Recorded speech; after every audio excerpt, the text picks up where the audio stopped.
नमस्कार दोस्तों, मैं अंकित वर्मा एक बार फिर से स्वागत करता हूं आपके अपने चैनल अंकित वर्मा ऑल एचपी नोटिफिकेशन में। तो दोस्तों, ताज़ा खबर आज की पहली है। सतलुज में मिली 3 शवों की शिनाख्त, समेज गांवों से बहे थे 33 की तलाश जारी। शिमला जिले के सुन्नी के दोघरी गांव के पास मंगलवार को सतलुज से एक और शव मिला। रामपुर से समेज गांव से लापता लोगों की तलाश में जुटी टीम ने शव निकालकर सुन्नी अस्पताल पहुंचाया। देर शाम शव की शिनाख्त सिद्धार्थ निवासी नंदरूल कांगड़ा के रूप में हुई है। सिद्धार्थ समेज में ग्रीन को प्रोजेक्ट में काम करता था। बाढ़ प्रभावित बागी में 2 दिन के भीतर बनेगा पुल, दिन रात चल रहा है काम। बाढ़ प्रभावित क्षेत्र बागी में 2 दिन के भीतर बेली ब्रिज बनकर तैयार हो जाएगा। सरकार ने 10 अगस्त तक इस पुल को बनाने का समय निर्धारित किया है। लोक निर्माण विभाग का दावा है कि निर्धारित समय से पहले ही पुल से आवाजाही शुरू हो जाएगी। लोक निर्माण विभाग मैकेनिकल विंग के इंजीनियर समेत 40 कर्मचारी बेली ब्रिज जोड़ने में लगे हैं। दिन रात काम चल रहा है। बागी पुल बनने के बाद इंजीनियर बाइल पुल बनाएंगे, जबकि केदस पुल बनाने का काम निजी कंपनी को सौंपा गया है। वहीं ऊपरी शिमला की सड़कें बहाल करने के लिए 5000 कर्मचारी और अधिकारियों को फील्ड में लगाया गया है। मुश्किल यह है कि बाढ़ प्रभावित क्षेत्रों में जैसे मशीनों के साथ मलबा हटाया जा रहा है, ऊपर से पहाड़ी खिसकती जा रही है। देश में हर साल 10% बढ़ रही आलू की प्रोसेसिंग, दुबई, कतर, मलेशिया में भारी मांग। देश में हर साल आलू की प्रोसेसिंग में 10% की बढ़ोतरी हो रही है। देश में प्रोसेसिंग से तैयार आलू उत्पादों की दुबई, कतर और मलेशिया में भारी मांग है। किसान कुफरी चिप्सोना 1, कुफरी चिप्सोना 2 और कुफरी फ्राइसोना किस्मों से आय बढ़ा सकते हैं। मंगलवार को केंद्रीय आलू अनुसंधान संस्थान CPRI से संस्थान के निदेशक ब्रजेश सिंह ने यह जानकारी दी। विद्यार्थियों की कम संख्या वाले वरिष्ठ माध्यमिक स्कूलों से शिफ्ट होंगे विषय, दाखिलों का ब्यौरा मांगा। हिमाचल प्रदेश में विद्यार्थियों की कम संख्या वाले वरिष्ठ माध्यमिक स्कूलों से कई विषय शिफ्ट होंगे। उच्च शिक्षा निदेशालय ने जिला उपनिदेशकों से 2 दिन में विद्यार्थियों के दाखिलों का ब्यौरा मांगा है। विषयवार और कक्षावार नामांकन की अलग अलग से जानकारी देने को कहा गया है। उच्च शिक्षा निदेशक डॉक्टर अमरजीत कुमार शर्मा की ओर से मंगलवार को इस बाबत जिला शिक्षक उपनिदेशकों को पत्र जारी किए गए हैं। आपदा प्रभावितों को राहत देने के लिए उड़ेंगे विशेष ड्रोन, दवा और खाना पहुंचाने में करेंगे मदद।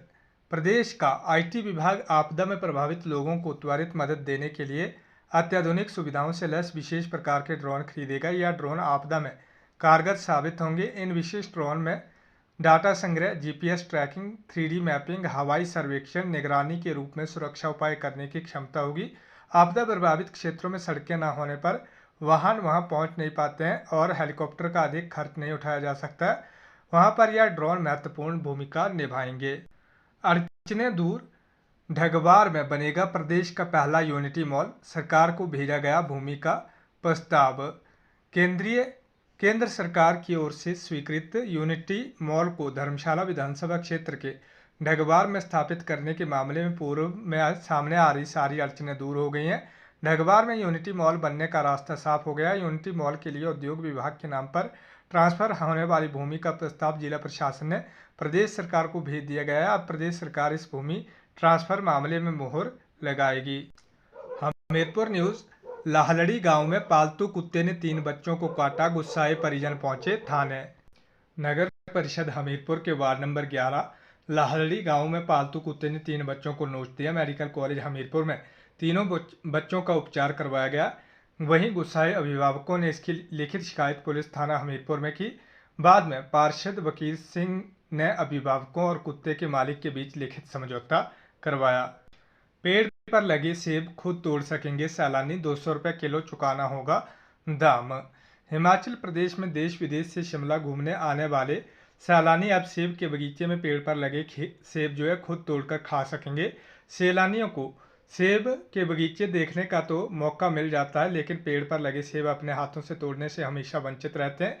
क्षेत्रीय बागवानी अनुसंधान एवं प्रशिक्षण संस्थान मशोबरा ने सैलानियों के लिए पिक एंड पे सुविधा शुरू की है। प्रदेश में सेब पर्यटन को प्रोत्साहित करने के उद्देश्य से यह कवायद शुरू की गई है। मुख्यमंत्री सुक्खू बोले, परिवहन निगम में 327 करोड़ रुपए से होगी इलेक्ट्रिक बसों की खरीद, पैसा जारी।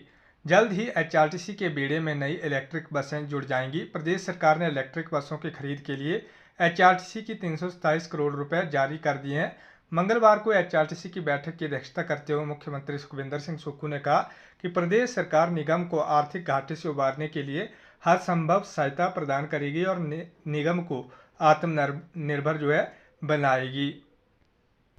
सीएम सुक्खू बोले, मुख्यमंत्री बोले 4 महीने आचार संहिता तो 4 आपदा में बीते, 11 महीने युद्ध स्तर पर किया काम।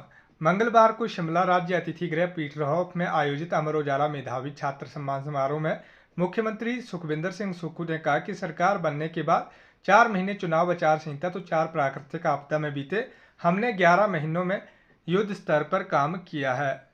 मनाली मर्डर अपडेट, साली ने जीजा के साथ मिलकर रची थी पति की हत्या की साजिश, दोनों का चल रहा था प्रेम प्रसंग। मनाली के अलेऊ में होटल के सहायक प्रबंधक सुभाष चंद की हत्या के मामले में सुभाष की पत्नी रेखा को गिरफ्तार कर लिया गया है। पुलिस अधीक्षक डॉक्टर कार्तिकेयन गोकुलचंद्रन ने कहा कि सुभाष चंद की हत्या की साजिश उसकी पत्नी रेखा और उसके जीजा राजीव कुमार ने एक दोस्त बीरबल के साथ मिलकर रची थी। मृतक की पत्नी रेखा और आरोपी राजीव कुमार के बीच प्रेम प्रसंग था। पेपर लीक मामला, आयोग ने विजिलेंस से मांगा आरोपी अभ्यर्थियों का ब्यौरा, 16 के नाम पर दर्ज है एफआईआर। पोस्ट कोड 903-939 का परिणाम घोषित करने के निर्देश प्रदेश सरकार से आयोग को मिले हैं। वहीं हिमाचल प्रदेश राज्य चयन आयोग की ओर से दोनों पोस्ट कोड में राज्य विजिलेंस से एफआईआर में नामजद अभ्यर्थियों का रिकॉर्ड मांगा गया है। निजी अस्पतालों की बैलेंस शीट जांच रही ईडी। हिमाचल प्रदेश में ईडी फर्जी आयुष्मान कार्ड से करोड़ों के फ्रॉड मामले में ईडी के निजी अस्पतालों की बैलेंस शीट्स की भी जांच करेगी। ईडी स्वास्थ्य विभाग के रिकॉर्ड से निजी अस्पतालों की बैलेंस शीट को क्रॉस मैच करेगी। ईडी ने निजी अस्पतालों में छापेमारी के दौरान स्वास्थ्य योजनाओं के कई दस्तावेज जब्त किए हैं। दर्दनाक हादसा, कार सवार से कुचली मां बेटी, मौत। तस्वीरें आप देख सकते हैं। हिमाचल प्रदेश मानसर रोड पर सोमवार देर शाम एक अज्ञात वाहन की चपेट में आने से मां बेटी की मौत हो गई, जबकि बेटा गंभीर रूप से घायल हो गया। एएसआई बलवंत सिंह ने बताया कि रेखा रानी 35 वर्षीय पत्नी पूर्णचंद निवासी दमोता तहसील इंदौरा जिला कांगड़ा अपनी बेटी गरिमा मेहरा 7 वर्षीय और बेटे रिधम 13 वर्षीय के साथ तलवाड़ा के चिंगडमा का मेला देखकर ट्राली में सवार होकर घर वापस आ रहे थे। जब वह मानसर रेलवे फाटक के पास पहुंचे तो फाटक बंद था और उनका गांव नजदीक होने के चलते हुए वहां से पैदल जाने लगे। जब वह फाटक क्रॉस कर दूसरी तरफ पहुंचे तो एक कार सवार ने उन्हें टक्कर मार दी। हादसे में मां बेटी गंभीर रूप से जख्मी हो गए, जबकि बेटे के अलावा 6 लोग और जख्मी हो गए। लोगों की मदद से उन्हें मुकेरियां अस्पताल ले जाया गया, जहां डॉक्टरों ने मां बेटी को मृत घोषित कर दिया गया। 9,000 करोड़ की आपदा राशि जारी करे केंद्र। केंद्र सरकार गत वर्ष प्रदेश में आई आपदा को लेकर 9,000 करोड़ की राशि जारी करे। केंद्र सरकार ने अभी तक इस राशि को लेकर कोई भी रुचि नहीं दिखाई है। वहीं भाजपा नेता सवाल उठाने से पहले अपने केंद्रीय नेतृत्व के समक्ष इस मसले को भी उठाएं ताकि प्रदेश की जनता को राहत मिल सके। यह बात तकनीकी शिक्षा मंत्री राजेश धर्माणी ने बिलासपुर में मीडिया से बातचीत के दौरान कही। छठे दिन मंडी शिमला में 2 शव बरामद। बादल फटने की घटना के छठे दिन मंगलवार को मंडी और शिमला में 2 शव बरामद किए गए। इसके साथ ही अब तक शवों की संख्या 18 हो गई है। मंडी के राजबन में मिले शव की पहचान गुड्डी देवी उम्र 46 वर्षीय के रूप में की गई है। मंडी में अब एक ही व्यक्ति लापता बचा है। यहाँ रेस्क्यू ऑपरेशन बुधवार को भी जारी रहेगा, जबकि समेत हादसे के लापता लोगों की तलाश में सतलुज नदी में चलाए गए सर्च ऑपरेशन के दौरान नेहरी के दोगरी जलाशय में एक शव बरामद हुआ। शव पुरुष का है, लेकिन पहचान नहीं हो पाई है। हिमाचल, अगले 24 घंटे 7 जिलों में बाढ़ का खतरा, कल और 10 अगस्त को ऑरेंज अलर्ट। हिमाचल प्रदेश में मौसम विभाग ने मंगलवार को हिमाचल प्रदेश के 12 जिलों में से 7 जिलों कांगड़ा, सिरमौर, चंबा, शिमला, कुल्लू, किन्नौर और मंडी के अलग अलग हिस्सों में अगले 24 घंटों में मध्यम बाढ़ का खतरा होने की चेतावनी दी है।